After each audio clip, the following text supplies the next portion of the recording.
Now the story of two friends who couldn't hang out because of COVID, and one podcast that kept them together.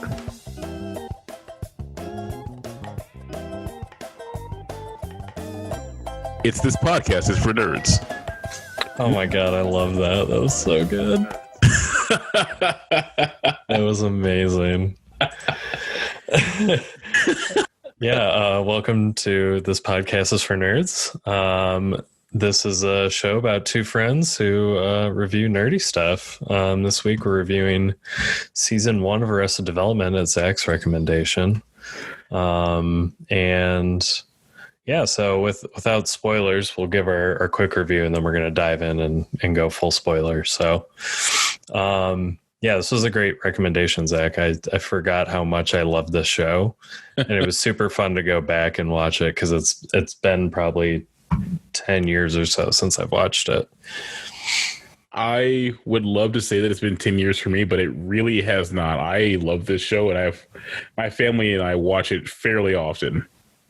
Oh, that's awesome. I didn't know it was a regular watch for you guys. Yeah, I think I watched this with my now wife when we first started dating. And I had seen seasons 1 through 3, and I think we were rewatching it because it was when they had announced the show was coming back on Netflix, and she hadn't seen it, so we decided to watch it. So it's been really fun because I forgot some of the big moments in this show, and just like it's crazy to think, like, when I first watched it, I don't think I really realized who all these actors were and how explosive of careers they were all going to have after this. I thought that was super cool. Oh yeah. I mean, just looking at it, like, we have the main cast, but then different people like Craig Robinson spent some time in this show. Ed Helms was here as well. Both people going on to do The Office later on. And there's just so many different people that have shown up, like Carl Weathers showed up for a season or two, and just kind of like different people that you wouldn't expect to see or recognize back then. And you're like, oh, wait, when you watch the show now, you're like, oh, yeah, they were in The Office. But this is before The Office, this is before like people really like knew who they were. Yeah. So this show was it from 2003. So it's surprisingly old. And it's funny you mentioned Carl Weathers, because I do love his bit on the show as Tobias's like acting coach, when he's really just like a cheap dude. But it's funny because the last Media Club we did The Mandalorian, and Carl Weathers has a role in that too. So a little overlap there. Yeah, it's so without getting too much into it, what would you rate this show? What would you rate season 1? Because I will say that different seasons have different ratings for me. I agree. We can get into that too. I think this is like peak Arrested Development for me. I think this is probably the best season that the show has to offer. That said, I watched season 4 and I have not seen season 5. And I also haven't seen so season 4 was when Netflix took over the show. And this happened like 6 years later. And then after season 4 came out a few years later, they did like a remixed version of season 4. And I also haven't seen that. But for me, this show is an easy 4 out of 5, if not, 4.5. It's like nearly perfect comedy. And it's probably the birth of my love of like really cringy and awkward and uncomfortable comedy. What would you rate it? I'm just gonna give it a 5 out of 5. Honestly, we watch this all the time. Like, I spent time. I think it's kind of funny.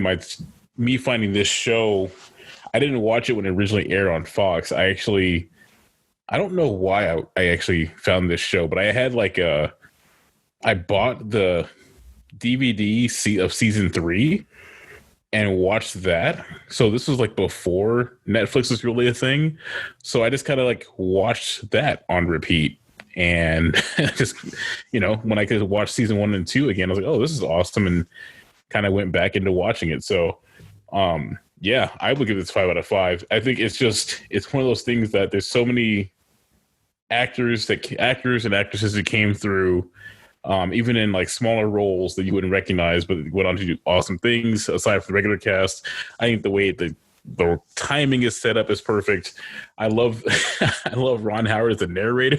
Oh, so fantastic. Ron Howard is a gem. And there's really hard to, usually I think there's a weak cast member or a character I don't like in a show. This is a show I had a hard time really saying I didn't like anybody's character. That is so true. And especially a show with so many main cast. Like there's the 4 siblings, there's Lindsay's husband, Tobias, the 2 kids, the parents. Like there's like almost like 10 regulars on this show, and all of them really pull their own weight. They do such a good job, and they really exemplify, I think, the characters that they're portraying. I think every actor in the show is fantastic. And they play off each other so well to where you could believe that they were actually siblings who, were raised in, you have like the different characters where like each are in their own version of an Arrested Development. Like that's the whole show is called that, but each character is in their own version of that. But they still synergize well enough to make them believe that you could relate to everyone's dysfunctional family nonsense with this. Just, you pour a little nitro on it and make it go insane. But yeah. Yeah, exactly. So we've given our ratings. I think maybe we should give like a very brief overview of what this show is without spoiling anything. And then we're going to dive deep into spoilers. For sure. You want to take that? Yeah, I can do that. Cool. Now the story of a wealthy family who lost everything, and the one son who had no choice but to keep them all together. It's Arrested Development. This is Zach Howard. Wonderful. Yeah, that's pretty much it. So Jason Bateman plays Michael Bluth, right? And so he's got 3 other siblings, and their dad is in some legal trouble, and he kind of takes over the family business and tries to keep everything together. And the rest of his family is I guess would the best description for them are like malignant narcissists that are very pampered lifestyle wise. And so, yeah, and I think that's all we can really say without getting into spoilers. So, if you haven't watched it, pause this, watch it. It's actually incredibly long. It's 22 episodes, but they're only 30 minutes. So, give that show a listen if it sounds interesting to you, or just continue on with us while we discuss season 1 spoilers. Okay, so I think to start, we should both kind of dive into who our favorite character is, maybe, and why. Oh, and this can be for just season 1. It doesn't have to extend out. Do you have someone for this, like already for you? Yeah, I think Job or Tobias are my favorite. It's kind of a toss up, and I was rewatching this right before we started recording. I had totally forgotten about the little business that they were running together, the Go Bias. Go Bias Industries. Yeah, I totally forgot about that. And I just, the characters are so wildly different, but I love them for different reasons. But yeah, I think those 2 are my favorite. Oh, you know what? I got to stick with my all-time favorite because she's my favorite in another show as well. I got to go with Jessica Walter. Oh, okay. Yeah, wonderful choice. She does such a great job being like she like plays her kids like a fiddle, and I just love every minute where she's interacting with Michael. Yeah, and it's funny to me because like apparently she wasn't going to join the cast of Archer, but then her like assistant was like, "Hey, you should check the script out. You basically get to be animated Lucille Bluth." Oh, is that how they pitched it to her? I think so. Well, yeah, from what I read, yes. I don't have official sources, but yeah, it made me lose it because it's basically her character in the show, just with spies. Yeah, I think that like her I don't know. Everyone's delivery and timing is great. It's hard to pick a favorite, but I think just like she can command a room, and also just like the little thing she does, like when this is still season 1, right? Yeah, all these clips that we're showing on YouTube are from season 1. I think just between her and George, the father, George Bluth, you really can't tell like who's worse, right? Yeah, totally. Oh, like one of the biggest memes out of this show is what does a banana cost, $10 or something? It's like she's so out of touch with reality. They're so wealthy. Yeah, she's great, and I think I'm sure it helped. I forgot Judy Greer was in this show, and Judy Greer's an Archer. Oh, that's right. Yeah, Judy Greer's amazing. Similar. Oh, in fact, it's funny because like this time she was like her secretary. Yeah. I love all the stuff with Tobias though too, how he's just unaware of himself and like continually like says all of these terrible things. Oh yeah, I blew myself. I'm an analropist. Yeah. Oh my gosh, he's so great, and it's like it's so clear he's gay and just doesn't want to come out or is in denial about the whole thing. Or at least that's how they kind of portray it in season 1, right? And his whole business of being a never nude is so amazing, and we got another meme out of that with there are dozens of us. That's one of my favorite memes too. So just for those of you who are watching on YouTube, don't be afraid that Calvin's screen is going completely black. He is still here. Picture Calvin has appeared. So Calvin has lost his virtual background. Yeah, I don't know. There we go. Now it's back. Oh, but some of you are sharing bars like a man in a 2-man cell. That's not how the line goes. We're going to continue on now. Yeah, and I love the little band that he has with Lindsay and Maybe, where they're like, aren't they like selling supplements or whatever? Selling supplements, and it gets really out of hand because like, wait, was that season 1? Yeah, the band was in season 1. It's crazy how much happens in season 1. Okay, you're right, because that's also when then married to Will Arnett, Job. Yeah, Job. Yeah, Amy Poehler's character. Yeah, and that was a funny sideways. Yeah. Oh my God, I can use the English language. Segue as well. I gotta say too, it's hard to pick a favorite, but David Cross is hilarious in this. We were just talking about him right now, playing Tobias Funke. He throws himself literally into what he does in this show, and it's incredible. Like he's a physical actor, and like watching him and his expressions, it's just hard to do, hard to deal with.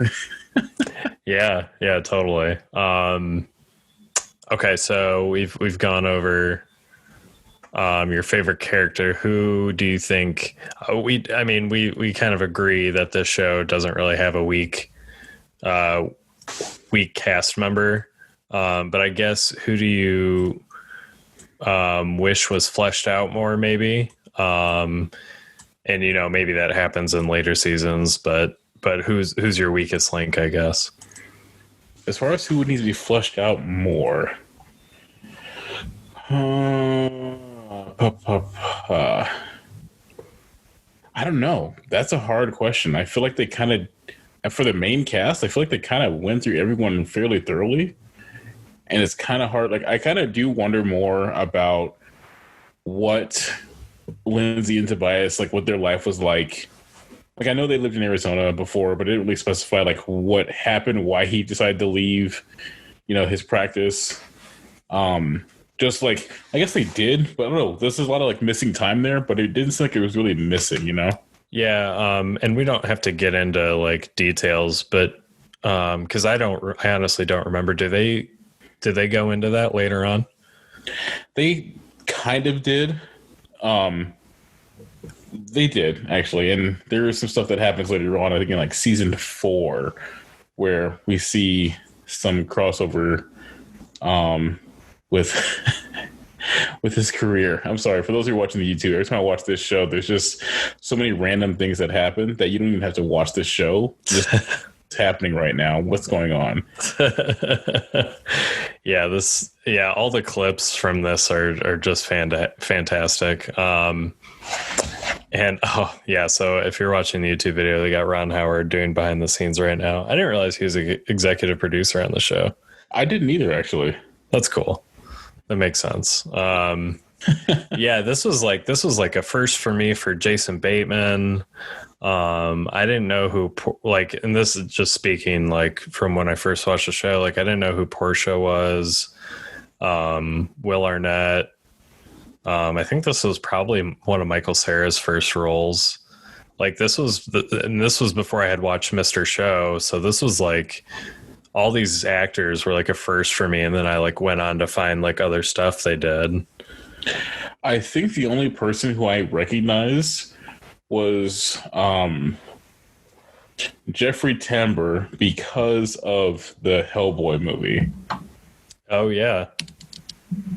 So, and I always get him confused, or at least I did when I was younger, with J. Jonah Jameson, and I always forget his name. J.K. Simmons. Thank you. But that's why I always forget his name. It's J.K. Simmons and J. Jonah Jameson. Like it's almost like it was made for him to be that role. Yeah, he should have taken it. That's a good point. I had totally forgotten he was in that, and he's also, I guess, more recently in Transparent, but we cancel him because I guess he's a sexual assaulter. Yeah. I don't really remember the details surrounding that, but I guess that is those allegations are there. So wait, which one are we canceling?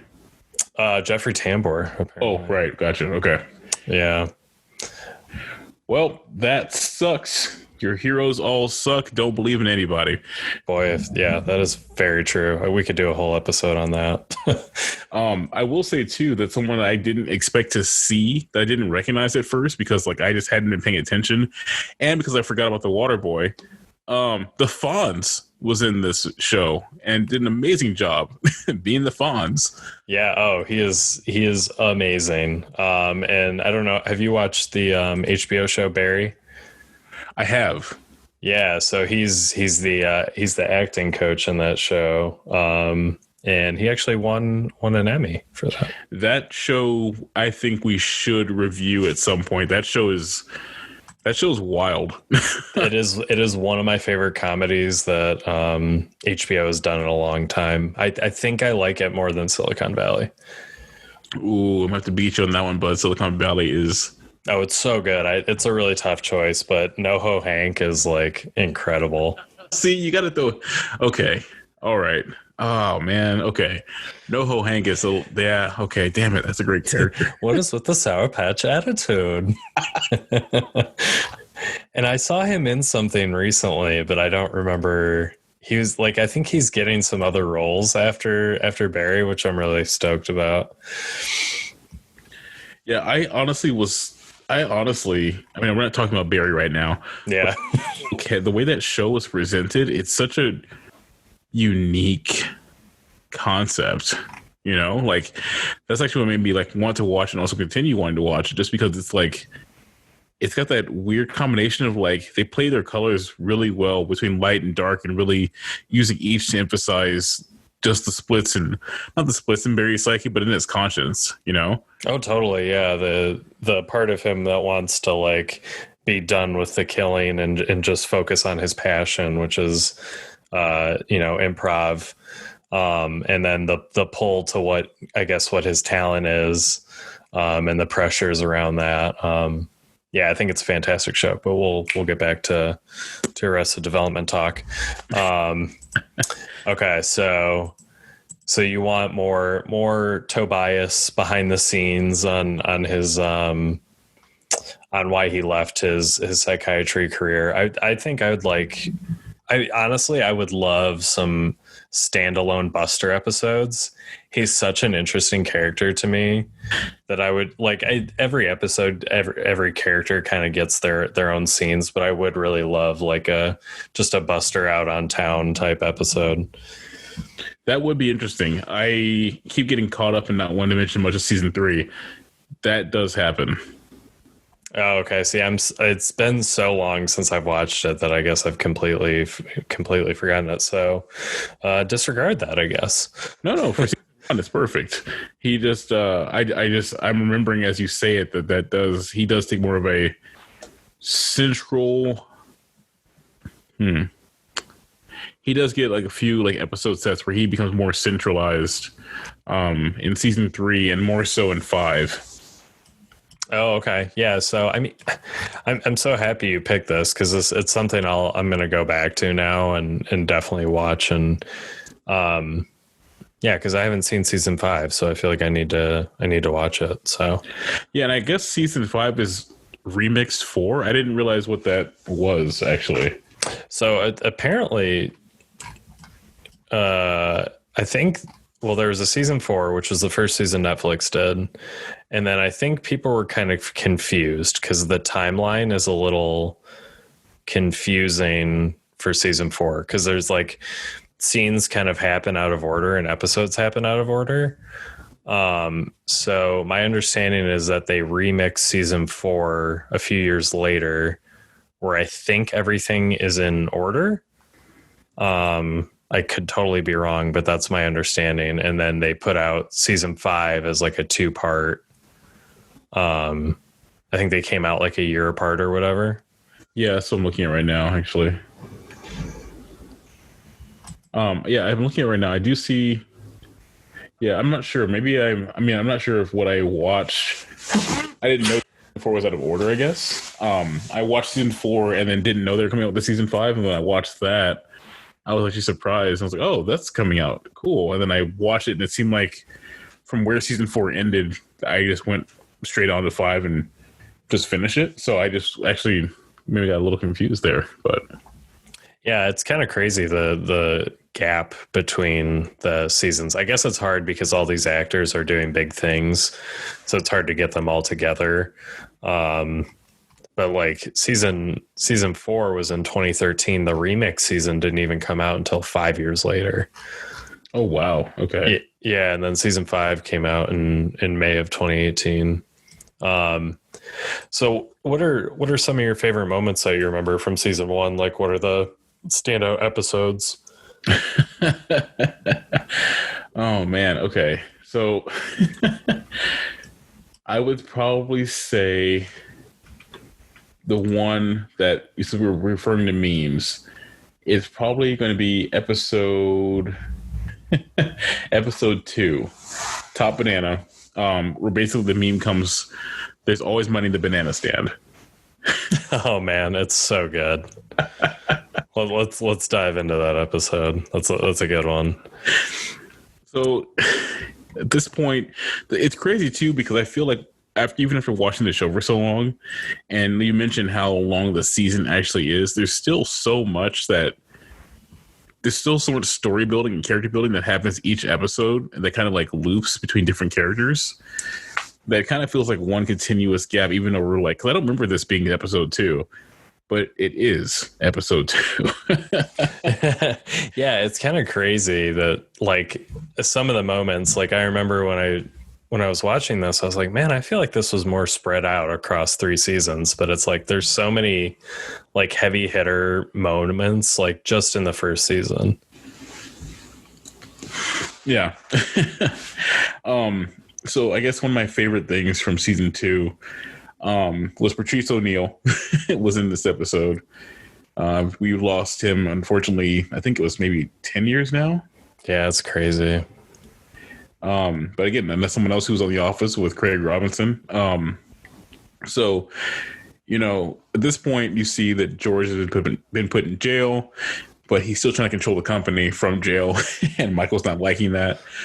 So, the banana stand was just one of the family businesses that George Bluth ran that now Michael is allowing his son to run.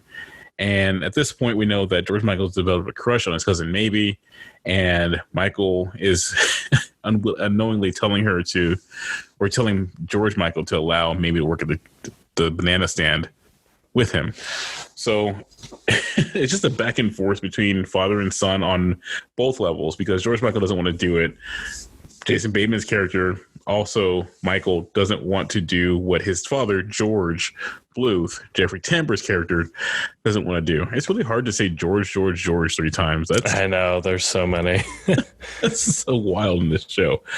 And just one of my favorite scenes, honestly, is when, eventually Patrice O'Neal's character gets released from prison and George Sr. says, "Hey, Michael, give this guy a job." Michael says no, and then George Michael hires the guy without really knowing because his grandfather called him and told him to.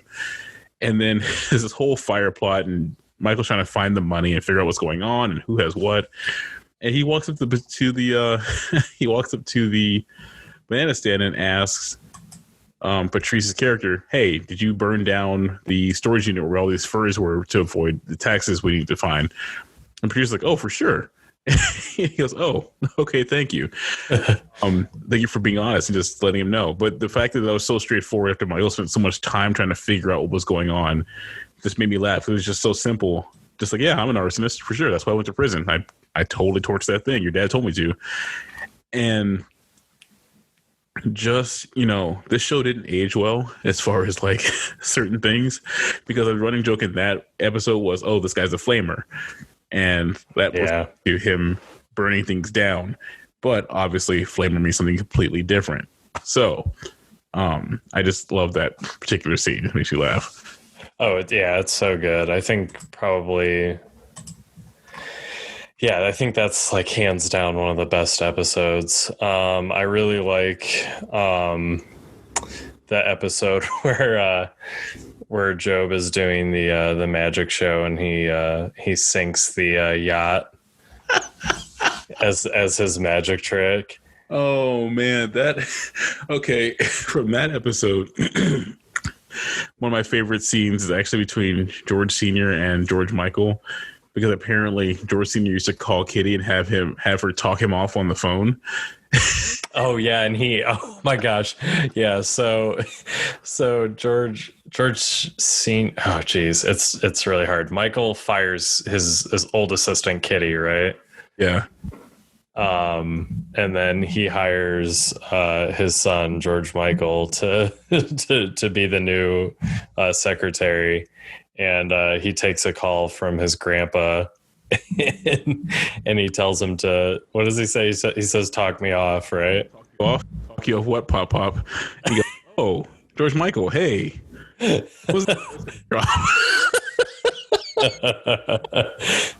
Oh my gosh. Yeah, that episode's great. Times, because when Michael calls the office, George Michael goes, "Hello, this is George Michael, not Kitty," but he says it super fast. Yeah, and there's an episode after that where Michael has the one night stand with Julia Louis-Dreyfus's character. It is so good to see her.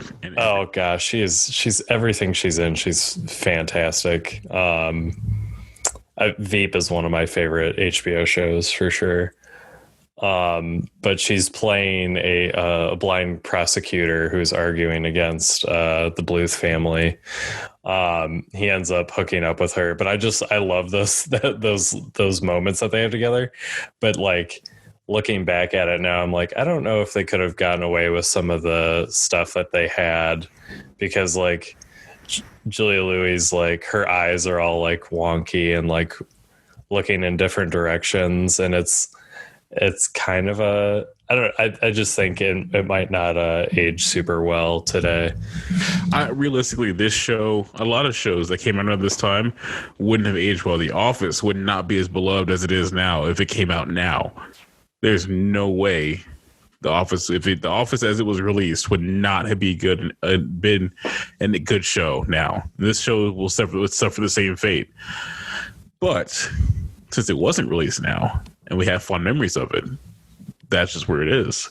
Yeah, totally. Agreed. Too, one of my favorite things about the episode in season 1 is when Tobias has to break into Maggie Leiser's house, which is Julie Louis-Dreyfus's character. He has to break into her house to prove. Oh wait, no. I apologize. That's season 2. I am. Oh no, is it the part where we find out she's not blind? Yes. Yeah, where Tobias goes in and he pepper sprays her. Yes. Yeah, that's season 1. Oh, right. That's right. They break into her house twice. Never mind. Okay. Well, then, yeah, season 1 where he blinds her. When he's like, they're playing that cat and mouse back and forth, and he has to play super quiet.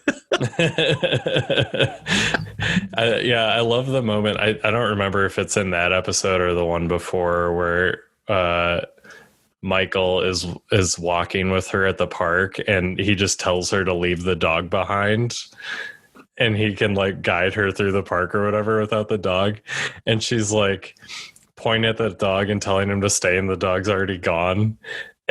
And Michael's like reading through her files or whatever while they're walking through the park. And there's the guy rollerblading in the background, and the dog just runs right in front of him, and he just fucking eats it so hard in the pavement. Oh man, later on, just the reveals in this show too, like when they realize that like the dog's name is Justice and the dog turns out to be blind. Like, come on. Oh, so perfect.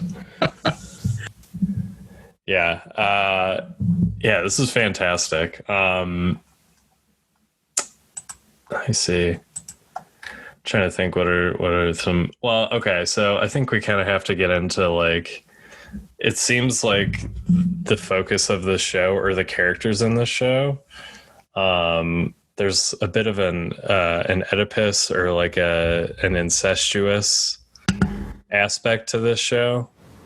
And we can see it in multiple characters, but like Buster's obsession with his mother and like never wanting to leave the house, and like him dating Lucille too. And like that whole thing is like, it's his mom's best friend. And then of course, George Michael and Maybe's thing. It's kind of an interesting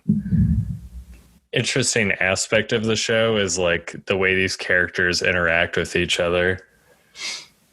Yeah, that's a good point.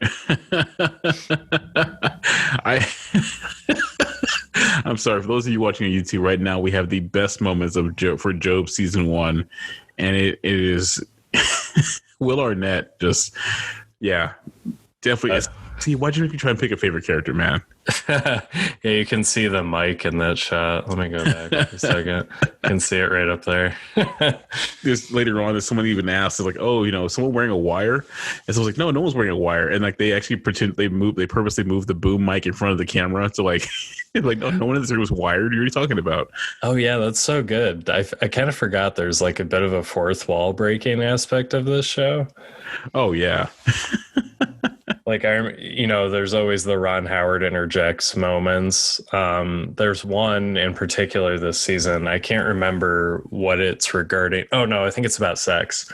Job's talking about how he didn't do much sleeping because he was having sex all night, and Ron Howard's voiceover goes, he wasn't. and then he looks up like that's where Ron Howard is, and he's like, I was.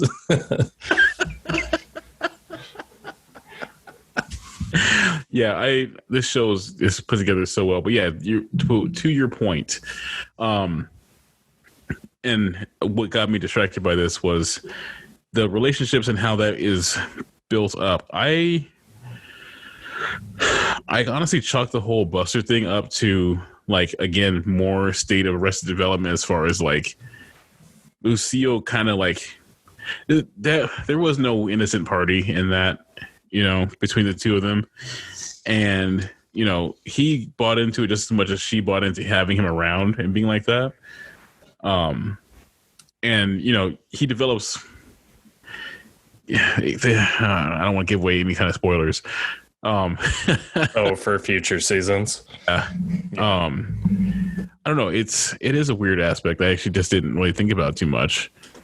I mean, it's clearly it's meant to be comedic, and you're right, it does play into the Arrested Development thing, I think, a bit. But it's just interesting, the whole, like, I can't think of a comedy show that has like made a whole bit centered around a cousin. I mean, I guess they have in the past, but not to the extent that this show has, like a cousin having a crush on another cousin. That's true. It is like a central focus of these two characters. So just something interesting I was throwing out there. That's true. And I'm glad they didn't continue that on, actually, like when they were adults. Oh, yeah, me too. That would have been very weird. I will say, since you mentioned Lucille too, we didn't mention who Lucille too is played by, and she is legendary. Yes. Oh, I was setting you up to say. Oh, sorry. I was going to let you do it. Oh, no. I was going to let you do it, Zach. We know who it is. Ladies and gentlemen, it is the amazing Liza Minnelli. Yep. And honestly, watching Liza Minnelli and Liza Minnelli and Jessica Walter play off each other through the whole season was just a gem. Oh, the way they just like, and I totally believe it, that they're like, because I've seen it before, like where women just kind of like their whole relationship is just like razzing on each other. I mean, guys do it all the time. They just like constantly shit on each other, and that's just kind of their relationship. And I just love it so much. And I love that it's petty and it's with money. Like, oh yeah, they just like constantly rip on who has the most money. And how each of them got their money too. Like it's one of the craziest things. Yeah. Oh yeah. Yeah. I love the, I think it's like the first time we're introduced to her. They're talking about, I think George Senior had just gotten in jail or whatever. And Lucille's like, Lucille too is like, I couldn't imagine not having my husband around right now or him being in prison. And Lucille goes, well, at least he's not dead. And they just laugh it off. I'm like, Jesus.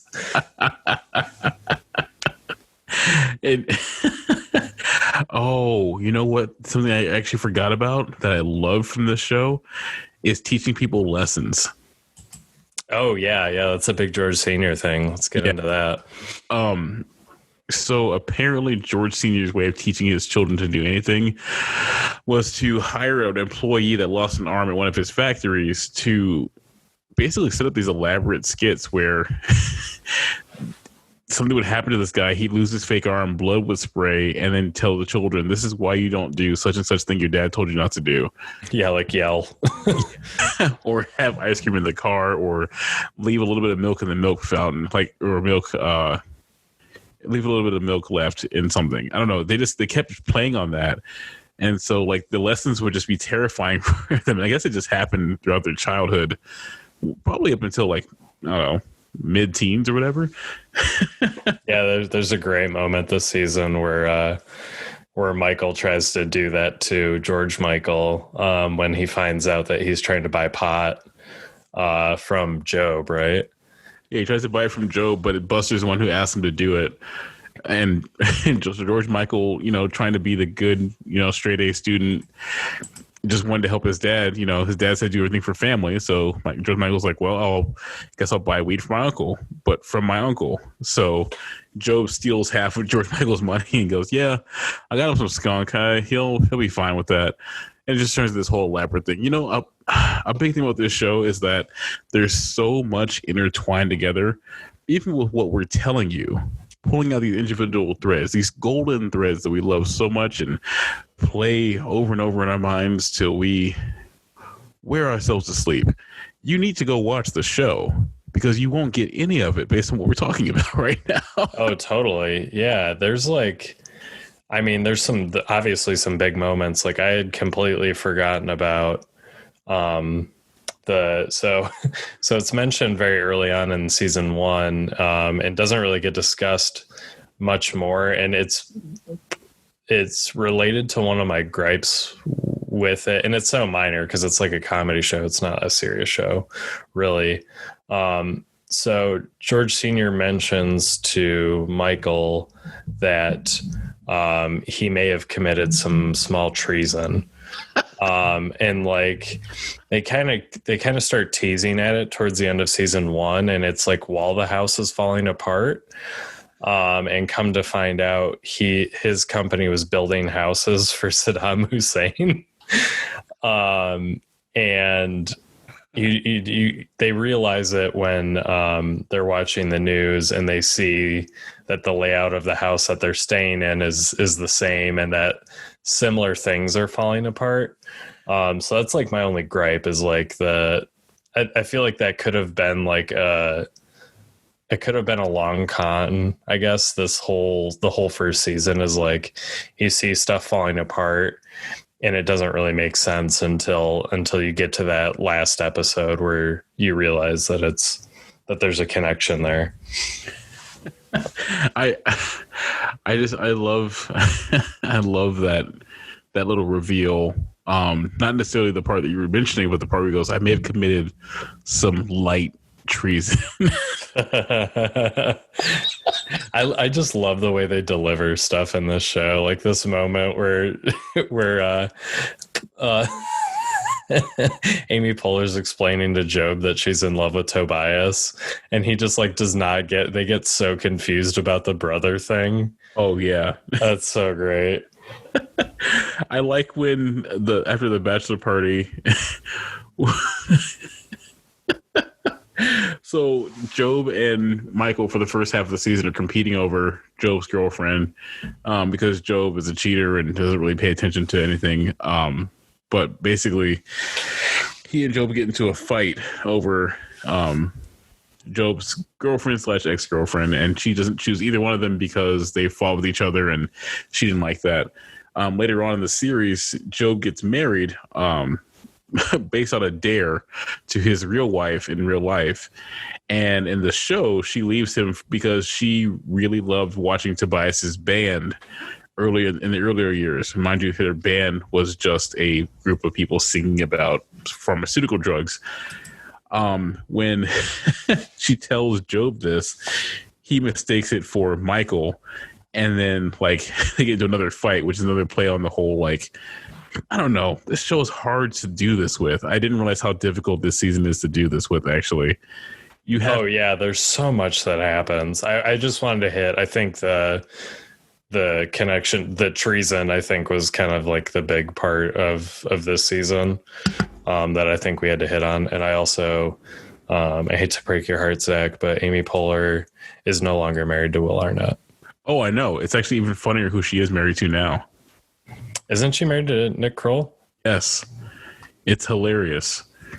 Or I don't show her as married to anybody right now. I think maybe they were just dating and they broke up. I thought, with Nick Kroll still, which made me even laugh even more because of Parks and Rec and their characters' interactions on that show. Oh my gosh, Nick Kroll is absolutely amazing in Parks and Rec. I'm getting through season 2 of What We Do in the Shadows, and dude, we're doing the same thing. Nice. So I won't say anything then. Actually, never mind. Ignore what I said. Well, I just watched the episode with Mark Hamill. I think oh, wait a minute. Because the Nick Kroll episode's in season 1, I think, where they go to that club. Yes. Yeah, he's so good. Oh, wait, that was Mark God damn it, that was Mark Hamill. Yeah, the vampire that Matt Berry didn't pay his like Airbnb or whatever. Hamill.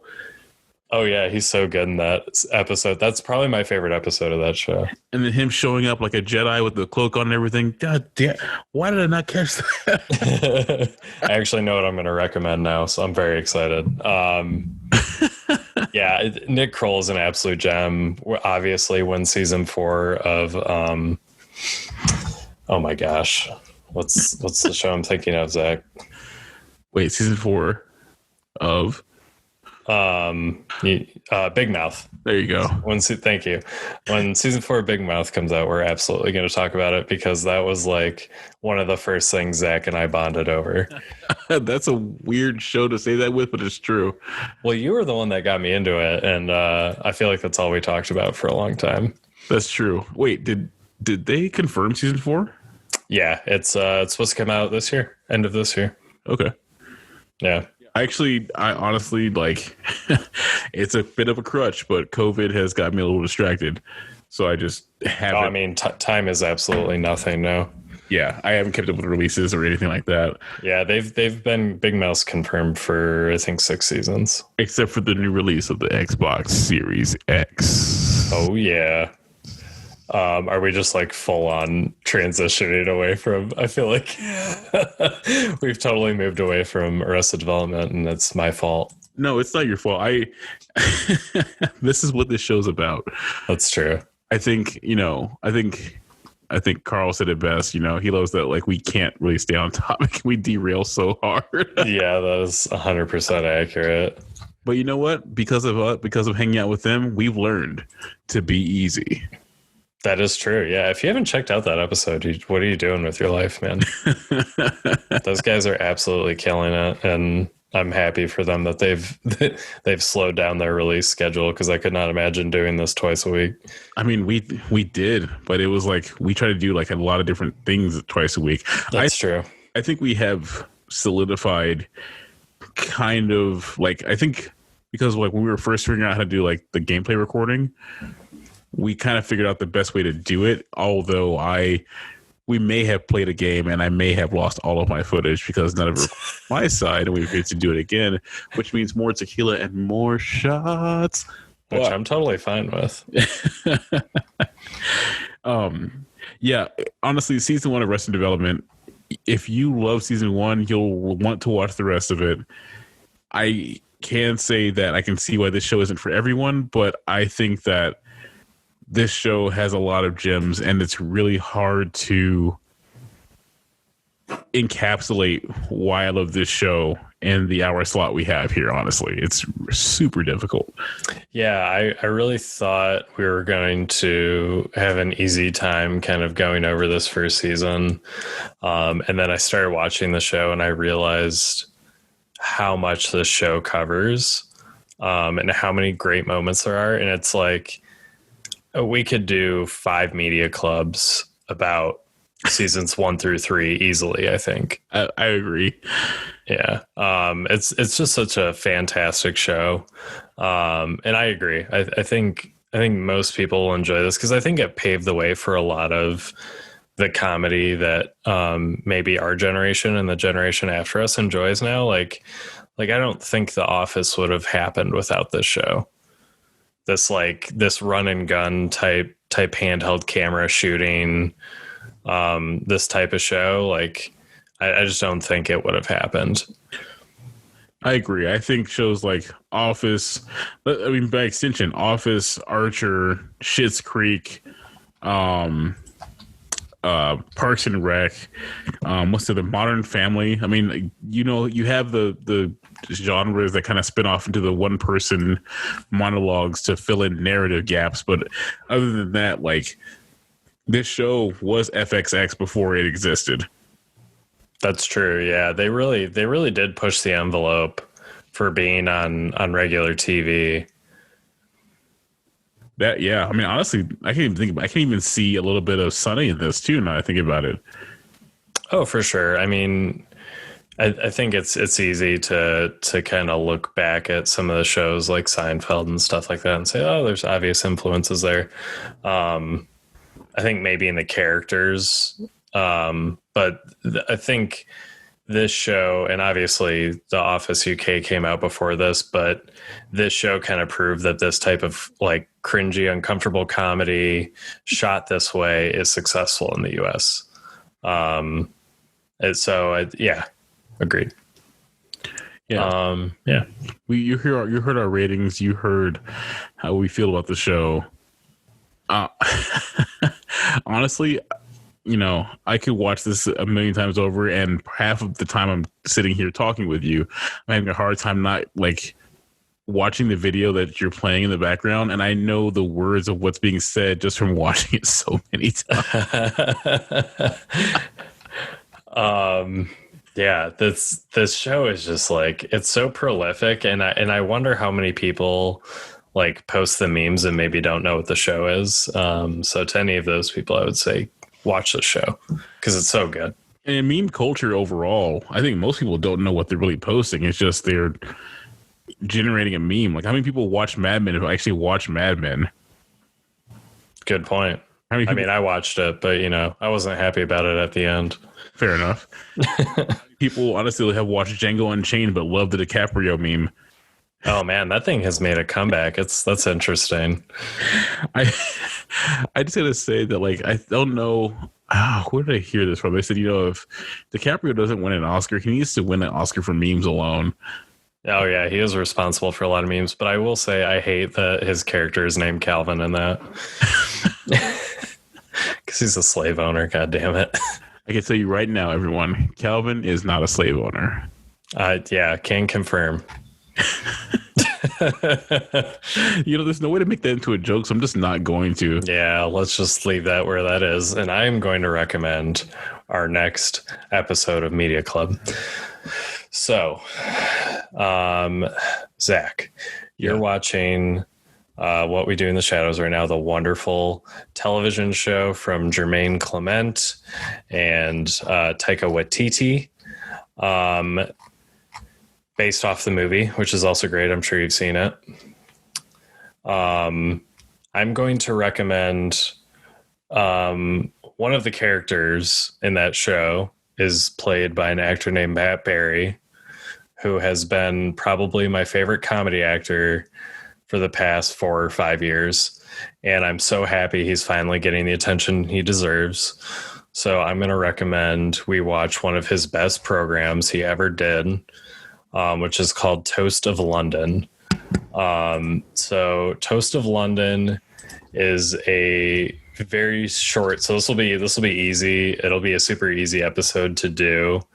But it's all about this failing actor, played by Matt Berry. He plays Stephen Gonville Toast. And it's just about his failures in acting. And it is one of the funniest shows I think I've ever watched in my life. And I just think Matt Berry is, like, for being so late in his career, he's just having explosive success. And I'm really happy about it. So I just want to make sure I give attention to some of his other stuff. And if you've seen IT Crowd, he was in that as well. But this is my favorite thing of his. Sorry about the delays in episodes being released. We had to take a week off. We've been a little busy. So join us on the 22nd when we discuss season 1 of Toast of London. It's on Netflix.